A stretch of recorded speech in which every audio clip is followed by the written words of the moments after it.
নম্বর নবীজি বলেছেন আওয়ালাদিন সালিহিন ইয়াদউ লাহু, নেক সন্তান যদি তার মা বাবার জন্য দোয়া করে সেই দোয়াটাও বাকি থেকে যায়।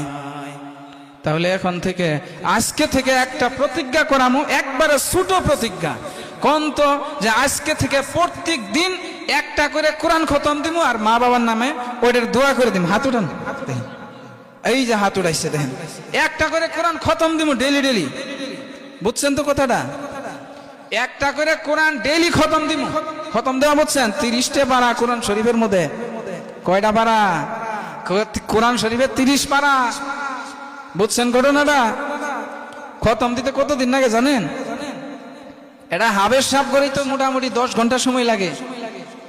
কোন যে হুজুর কইলেন তো, আচ্ছা আপনার উপায় বাই করে দিন, আমি যেহেতু ভাসাইছি প্রত্যেক দিন একটা করে কোরআন খতম দিয়ে যা সওয়াব হয় বাপ মার আমল নামায় পৌঁছায় দিম। জিন্দা হোক মুর্দা হোক সবার জন্য সওয়াব পৌঁছাইতে পারেন, মা বাবার জন্য। আরেকবার হাত উঠান দেখি, এবার আমি উপায় বাই করে দিব তো।